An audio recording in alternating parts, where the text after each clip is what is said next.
I'm here at the mall, the biggest one in Noida, with one single purpose, to tell you what you should be buying this festive season. So there's no better way for all of you shopaholics, if you're like me, than to come down to the mall and feel really the difference in pricing. The Modi government has given you a gift this festive season, going ahead and changing the GST slabs, which means a lot of items now become cheaper.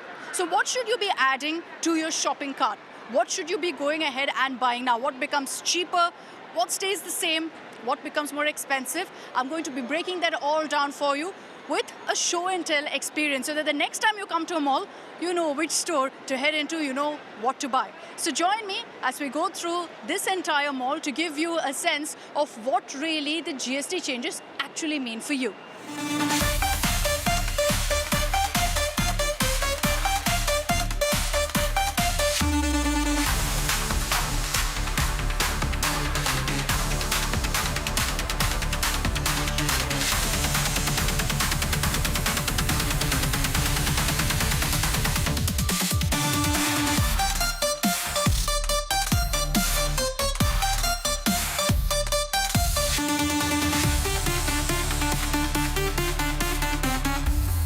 So on my shopping trip today through the mall, I'll be very happy also to go ahead and spend some money because I save technically. Everything's a lot cheaper right now. But to break that down for you, I'm not going to be explaining it because I'm no tax expert. But with me on this broadcast, we'll be running you through what you should be putting in your shopping cart. We have Mr. Ved Jain with us, Mr. Samir Gogia, as well as Professor Agarwal with us. Thank you all, gentlemen, for your time. I know I've ruined your day by bringing you and dragging you to the mall for a shoot, not for your own shopping experience. But I'd love your opening comments first. What do you think of the changes that have been made to the GST structure? For everyone out here, they're thrilled because the festive season has become a lot more festive.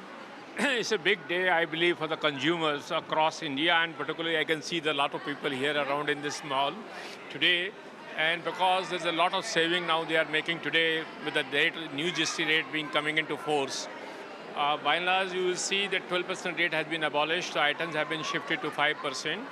And many of the 18% items have been shifted to the 5%. Yeah. So you are making a net saving of at least 7% on item which were taxable at 12% and which were 18% and 13%, I'm saying it. Yeah. And I believe everyone is very happy to make shopping today, being Navratri day, otherwise it's a good for shopping, otherwise good day. And with the reduction in the rate, because it affects your pocket directly. Correct. Say GST is saying if you are buying it, say today for 5,000 rupees, you have been paying 18% GST, so you are paying 900 rupees. And today you are paying 5%, then you are paying 250 rupees, a net saving of 650 rupees, which means 13% saving. This means a lot for a consumer, that's why. And nothing can be better than this. Yesterday, the Prime Minister made a message to the nation, and he says that it's a big day for consumer. And what he has used, in Hindi, we use the word Atithi Devo Bhaya. He said Nagrik Devo Bhaya, citizen Devo Bhaya, meaning thereby this GST 2.0 reform is meant for the citizen, common man. This is the kind of shopping scheme logic that I go through. Everything's become cheaper, so I'm saving more money, so might as well go out and buy everything I can. And I'm sure a lot of people like me also agree with that kind of shopping logic. What did you think, sir? You know, many say long time coming, that this was long overdue, but finally it's been taken the step of kind of simplifying your slab. Definitely. I think it's a good step towards simplification. If you see, government has looked into 3 pillar changes, rate rationalization, ease of doing. And also, if you look at the fact that 99% of the items move from 12% to 5%, 90% of the item moved from 18 to 12. If you see, there's a shift which is across the board. It is not for specific items, it is for the industry at all. Government has tried to simplify it to the core so that each and every consumer get benefit. What do you make, Professor Agarwal, of what the government has done here? Do you think that this is the first of many more steps that need to be taken? I think it's a very good move. Initially, it was proposed for 3 levels, which was there, but unfortunately, Arun Jaitley introduced a 4-level structure, and that was we were one of the unique nations introducing 4 levels, given the kind of disparity we have in the country.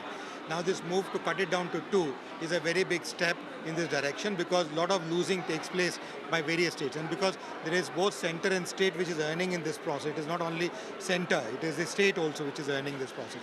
However, what I feel is, as my other colleagues were talking about, you see, when you're going to be spending, let us say 50,000 rupees on an average, let a person who is earning about 1 lakh rupees a month, he ends up spending about 50,000 rupees on basic items, food, clothing, things like this, television and so on and so forth. So if one is keeping a budget of 50,000, he would have ended up spending on an average 18%, about 18,000 extra. That means now he will be only spending in most cases 5% extra, only 5,000 rupees. So he'll be looking at 13,000 rupees saving. Now, given the festive mood which you're just mentioning, people will not save that. That will go in spending more. This will give a boost to the moods of people, because people will have more money to spend, and they will help in terms of boosting customer confidence. And I feel that we will be able to achieve 7 to 7.5% in this quarter as well, given this particular factor itself. And the loss which was expected will go up.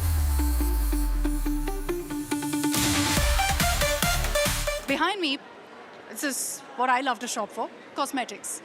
Now, each of this, what we're looking at, makeup products essentially, right? Or even for that matter, skincare products, all of that, or even going to the salon, it becomes cheaper. But by how much? Professor Agarwal, can you explain that too much? If I was going to buy, let's say, a compact for about 2,000, 3,000, how much do I save now? First of all, you should understand it's all these items. Yeah. It is not a question of whether it is 1,000 rupees, 2,000 rupees or 10,000 So the rupees. cost doesn't matter. It's not the items finding it to be luxury. You know, there are brands which sell one small item for 30,000, 40,000, 50,000. Even there, 13% would be the direct saving. So if it's, let's say, 3,000, 3,000. how correct. much will it be now? So 3,000 with Like that's including everything. yes, 3,000 with about 5% would be about 600 rupees now. So you save that. Yeah, no, that is what you are going to be spending on it. 3,000, 550, sorry, 150 rupees is what you're going to be spending as a tax on that. Okay. Now, whereas if you were going to look at earlier, you were going to be spending about 600 rupees or so. So from So about 600 450 rupees is my. 430 rupees is what you're going to be saving. So if you- directly on a 3,000 rupees product. So if you're buying a compact, let's say for 3,000 rupees, you save about 450 rupees. Now that's an approx estimate, but you get the sense, you get the drift of what I'm trying to show here.